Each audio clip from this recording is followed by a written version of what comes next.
Hello folks, welcome to Legacy IAS Academy.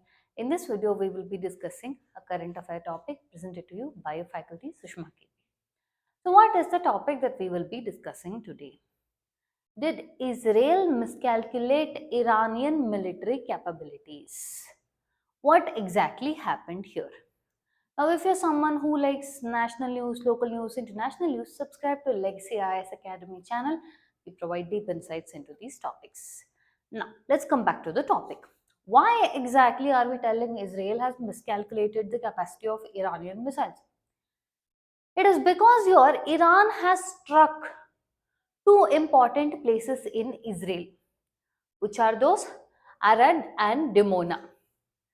Now, these two places in Israel are extremely important is because of its close proximity to your Dimona Nuclear Research Center. Now, why did Iran attack near your Nuclear Research Center of Israel is because of a retaliation.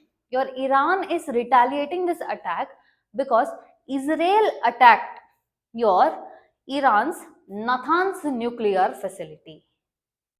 Understanding? This is what is happening. Now, with this, they have entered into direct confrontations with each other. And this is also the second day that your Kuwaiti facility is still burning.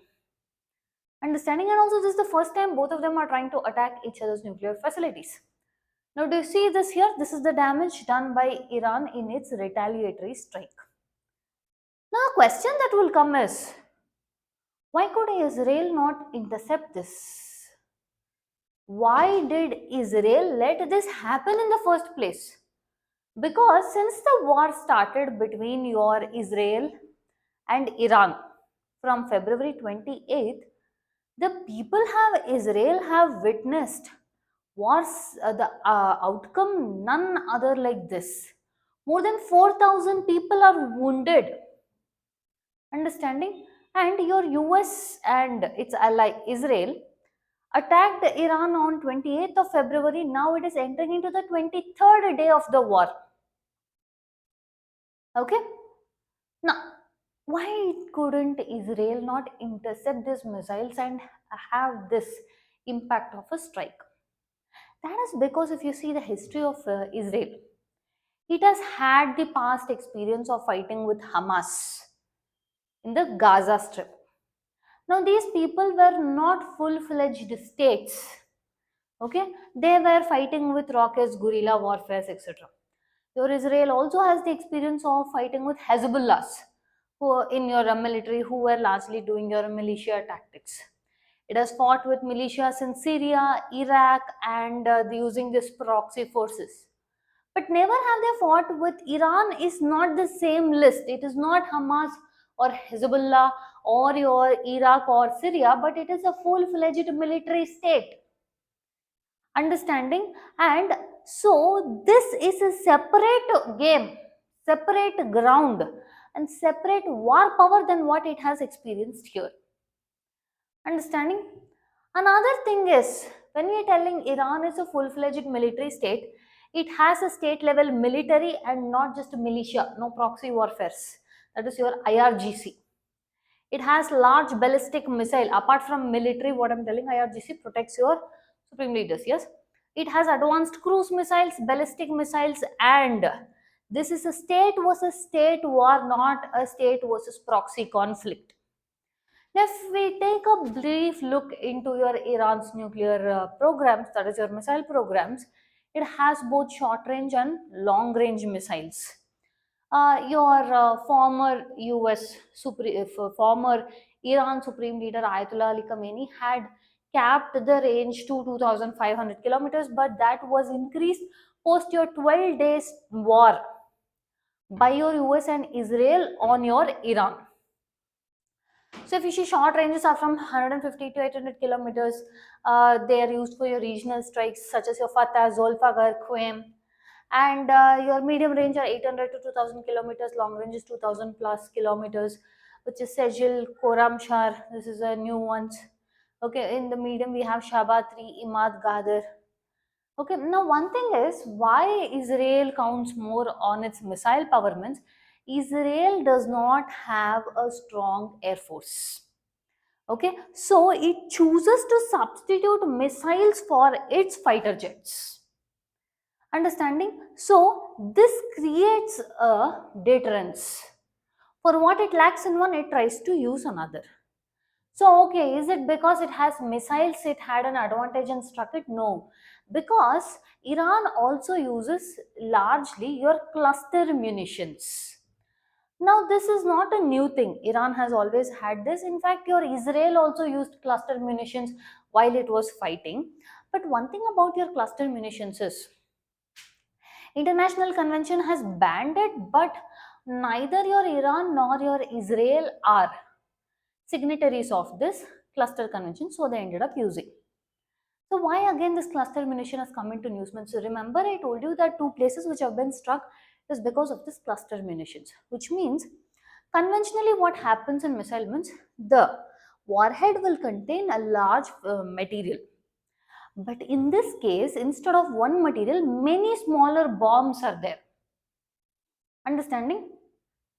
Now, when they come nearby, the missiles, they will open and all these small bombs will fly everywhere. Now, this becomes hard to intercept. If you have to destabilize this missile, you have to destabilize before the bombs are left out, the small bombs. Okay, because once it is done, then it becomes very difficult to stop, and this is how the two facilities of Israel were hit. How exactly does it look? See, like this. It contains a lot of small bombs depending on the capacity of the missiles. Okay. So, cluster munitions means these missiles will open midair. They will release from a range of 20 to 80 bombs depending on the size and your type of missile. And they hit wide areas simultaneously and they become extremely hard to intercept. This is how your Israel got hit. Understanding? And it is very dangerous. Why? Because it causes wide area of destruction, and also this will lead to high civilian casualties. Your Israel has even held that, let's say if cluster bombs are coming, if we have already evacuated the civilian spaces, even if it hits that, we can withhold that impact. Understanding? And unexploded bomblets which just enter will act as landmines. Okay, so this creates a difficulty. Convention on Cluster Munitions in 2008 has banned the usage of cluster munitions, but Iran and Israel both are not signatories of this cluster munitions, which is why they are using it. Now, why did Israeli Defense Force fail to intercept this and prevent these two attacks? Is because your Iron Dome and your David Sling arrow system. What is that? Look at this. This is your Iron Dome and David Sling arrow system. This. Can you see this? Yes. Now, these particularly were targeted largely for, like I told you, if you have to deal with cluster bombs, it has to be before, okay, the bombs open up. After it opens up, it becomes very difficult. And also, Dimona Nuclear Research Center was struck by Iran because they suspected that this is the nuclear facility or your heart center of Israel. Now, one important thing about in this entire war that everyone is getting affected, and this regional war is causing a global chokehold. Okay, is because the chokehold that Strait of Hormuz has. The Strait of Hormuz is between Iran and Oman. Northern part is controlled by your Iran, that narrow strip, through which is where 20% of world's oil supply travels through. Largest consumers are your China, India, Japan. Understanding? It connects your Persian Gulf and Arabian Sea. Right now, Iran has held this area under hostage, which means it is only allowing friendly ships to pass through. It is not allowing enemy ships to pass through, and because of which your US president has given a deadly ultimatum that Strait of Hormuz has to be opened without any traps or without any further security issues. Now, because Iran is blocking the strait, nationwide, that is globally, we are seeing the global oil prices are surging. What was $70 per barrel before war is now, according to Brent crude prices, it is $119 per barrel. If this goes on and hits a peak of $175 per barrel, then the world will enter into a global recession. Okay. Now, this what your US president has given an ultimatum for your Iran to open Strait of Hormuz without any threat, and the timeline is for 48 hours from the time he has told us. The timeline ends is in Monday evening in your US time. If not, then they will start attacking your power plants of Iran, for which within hours Iran responded stating that if power plants of Iran are targeted, then energy infrastructure of America in that region will be seen as targets. Understanding? So your USA is now backing Israel. They both fought the 12-day war. They are now attacking Iran. Now they've started attacking nuclear power facilities, and also they have now threatened to attack your power plants. If this continues, the escalation is going to lead into a full-fledged warfare. One more thing is, if this happens, now India's concerns are oil prices are increasing, your Indian diaspora ka safety is becoming very much affected. India's infrastructure investments such as your Chabahar port, INSTC, International North-South Transport Corridor, all this cannot reach its full potential. And at the same point of time, energy security of India is getting affected. So India is trying to do the balancing act of maintaining with respect to your USA, Iran, and Israel. Okay. With this, we come to the end of the content. If you like our content, subscribe to our channel, hit the like button, and share it along with your friends. Thank you.